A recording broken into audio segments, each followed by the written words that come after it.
এ কি বৌমা, তুমি এত বেলা করে ঝাড় দিচ্ছ কেন? বলি, এত বেলা করে ঝাড় দিলে রান্নাটা বসাবে কখন শুনি? আমাকে কি না খেয়ে মেরে ফেলবে নাকি? মা, আসলে শরীরটা খুব ক্লান্ত লাগছিল, তাই উঠতে একটু দেরি হয়েছে। আমাকে একটু সময় দিন মা, আমি এক্ষুনি রান্না করে আনছি। এবার থেকে কোনো বাহানা আমি শুনবো না। শরীর খারাপ হলেও সব কাজ তোমাকেই করতে হবে, মনে থাকে যেন।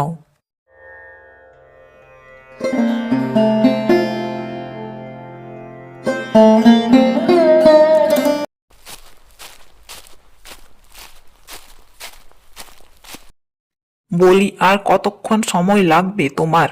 এভাবে রান্না করলে তো সবাইকে মেরেই ফেলবে দেখছি। মা, হয়ে এসছে, এই তো আর একটু বাকি। সবিতা, আমি একটু বাজারে যাচ্ছি, তুমি আর মা খেয়ে নিও। ঠিক আছে, সাবধানে যেও। আর হ্যাঁ, ফিরতে বেশি দেরি করো না কিন্তু।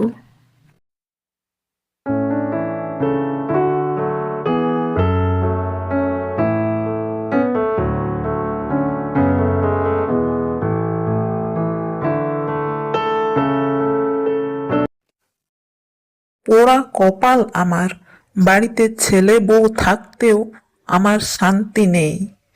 ওই পরের বাড়ির মেয়েটা এসে আমার ছেলেটাকে একেবারে বশ করে রেখেছে। যেমন করেই হোক তাকে বিদেয় করতেই হবে। মা, আপনার ছেলে এইমাত্র খেয়ে নিয়ে বাজারে গেল। আপনি খেতে চলুন, আমি খাবার বেড়ে দিচ্ছি।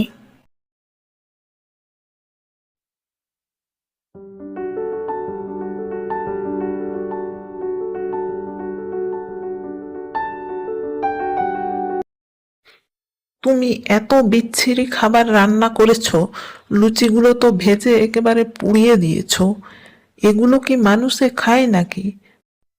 মা, আমি তো ঠিকঠাক ভাবেই রান্না করেছি। আপনার ছেলে তো তাই খেয়ে বাজারে গেল। কি? মুখে মুখে তর্ক? তার মানে কি আমি মিথ্যে কথা বলছি? ঠিক আছে মা, আমি আবার নতুন করে রান্না করে আনছি।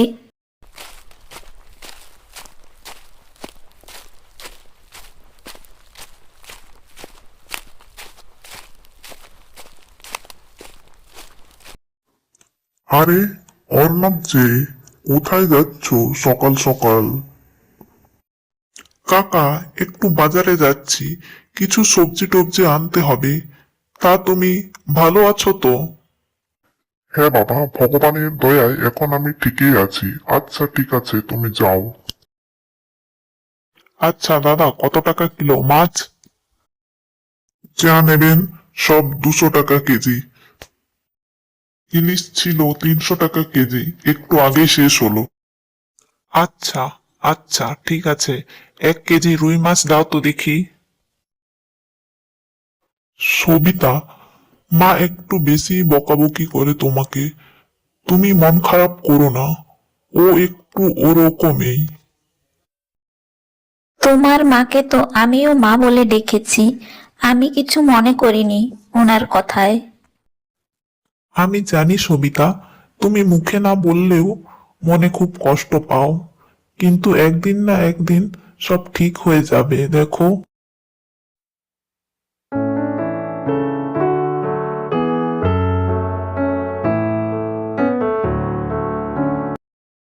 ও মাসিমা, তুমি খুব ভালো বৌমা পেয়েছো।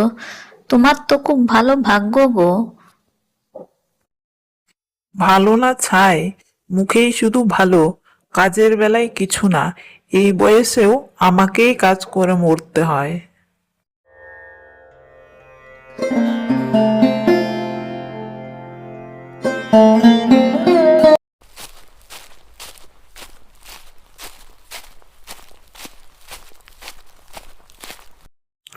আরে নীরু যে, সকাল সকাল তুই একা এলি?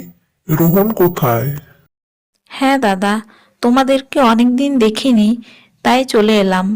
আর ও একটু কাজের সূত্রে শহরে গেছে, তাই একাই একাই আসলাম। মা আর বৌদিকে দেখছি না তো। মা আর সবিতা ভেতরে আছে, তুই ভেতরে যা। মা, তুমি এখানে বসে আছো, আমি তোমাকে সারা বাড়ি খুঁজে বেড়াচ্ছি। আরে নীরু, কখন এলি? আয় আয়। আরে নীরু, তুই একা এলি যে? আর জামাই কোথায়? তোমার জামাই একটু কাজের সূত্রে বাইরে গেছে মা, তাই আসতে পারেনি, তাই আমি একা একা চলে আসলাম।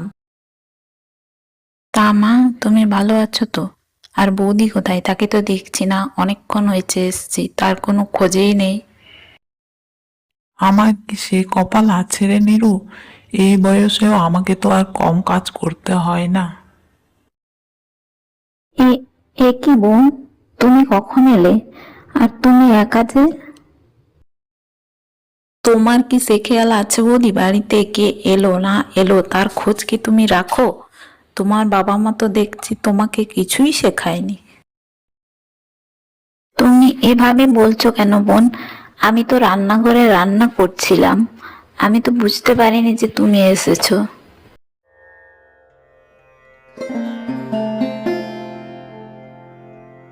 মা, আপনার জ্বর তো দেখছি কম হবার নাম নেই, আমি এক্ষুনি ডাক্তার ডেকে আনছি। থাক, তোমাকে কি আমি বিশ্বাস করি নাকি? আমার ছেলেটাই আসুক, তোমাকে এত দরদ দেখাতে হবে না বাপু।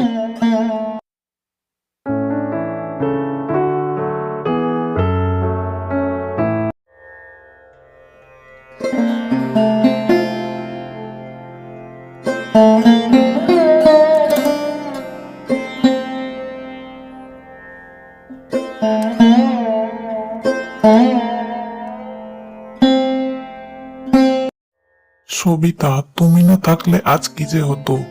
তোমার জন্য মা আজ। ওর তো এসব নাটক করতে ভালোই লাগে। ও না থাকলেও আমার কিছুই হতো না আজ। আহ, মা তুমি চুপ করো তো একটু। তোমার এখন বিশ্রামের প্রয়োজন, তুমি রেস্ট নাও। আরে, পিসেমশাই যে সকাল সকাল, তা এতদিন পর কি মনে করে? হ্যাঁ, তোমাদের বাড়িতে অনেকদিন আসা হয়নি, তাই ভাবলাম একটু ঘুরে আসি। এ কি বৌদি, তুমি এখানে? আর আমরা এদিকে কখন এসেছি? তুমি এখানে একা একা বসে কি করছো? আরে, অহনা যে। হ্যাঁ গো বৌদি, অনেকদিন থেকে আসিনি, তাই ভাবলাম একটু ঘুরে আসি। তা বেশ বেশ, এসেই পড়েছো যখন, 2-3 দিন না হয় থেকেই যাও।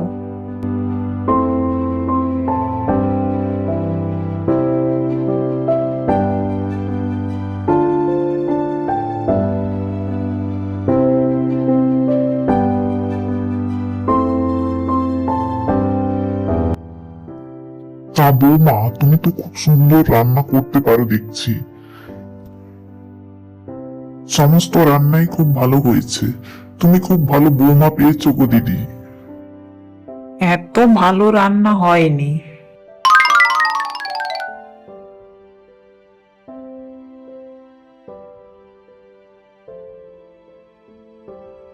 সবজি আছে, সবজি, আলু, পেঁয়াজ, গাজর, টমেটো।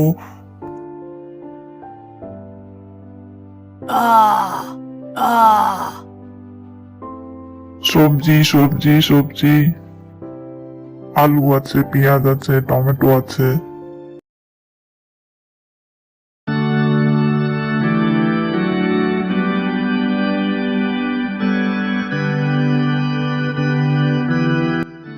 আরে, ওনার তো মাথা ফেটে রক্ত বেরোচ্ছে।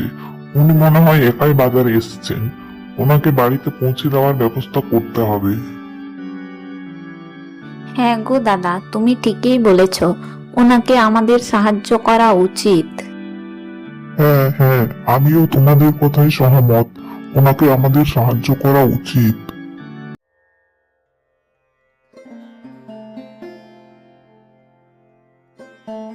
হে ভগবান, এ সমস্ত অঘটন কি করে ঘটলো? আজ তো মা সুস্থভাবে বাজারে গিয়েছিলেন। দিদি, আজ সকালে আপনার শাশুড়ি বাজারে গিয়ে পা পিছলে পড়ে যান। তারপর তাকে আমরা আপনাদের বাড়িতে নিয়ে আসি। দাদা, আপনাদের অনেক ধন্যবাদ, আপনারা সময় মতো মাকে বাড়িতে পৌঁছে দিয়েছেন।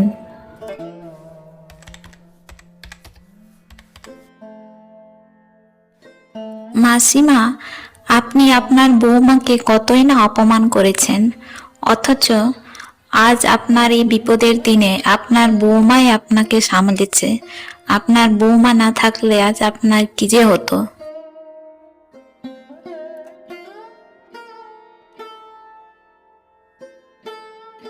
এ কি, তুমি এরকম শুকনো মুখ করে বসে আছো কেন?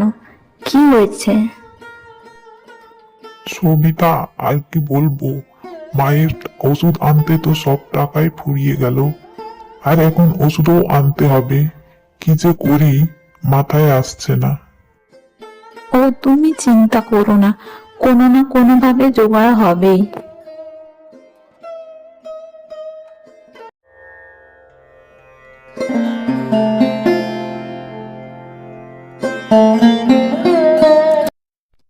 এই নাও টাকা, এটা দিয়ে তুমি মায়ের ওষুধ নিয়ে আসো। কিন্তু এত টাকা তুমি পেলে কোথায়? আমি আমার কিছু গয়না বিক্রি করে দিয়েছি, এখন তুমি সেই টাকা দিয়ে মায়ের ওষুধ নিয়ে এসো, যাও।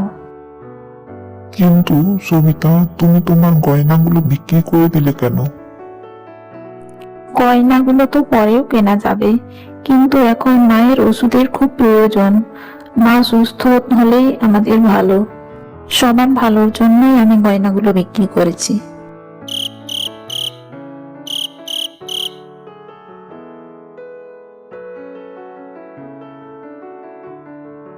এ কি শুনছি আমি, বৌমা আমার জন্য নিজের গয়না বিক্রি করে দিল, আর এদিকে আমি তাকে কতই না অপমান করেছি, কতই না কষ্ট দিয়েছি। এ কি মা, আপনি এখানে? আপনার শরীর তো ভালো নেই। বৌমা, তুমি আমাকে ক্ষমা করে দাও মা, তোমার সাথে আমি অনেক অন্যায় করেছি, তোমাকে অনেক কষ্ট দিয়েছি মা, আমাকে ক্ষমা করে দাও মা। এ কি বলছেন না? আপনি তো আমার থেকে বয়সে বড়, আপনি কেন ক্ষমা চাইছেন আমার কাছে? এতদিন পর সংসারে শান্তি ফিরে এলো, এতদিন পর ভগবান মুখ তুলে তাকিয়েছেন আমার সংসারে।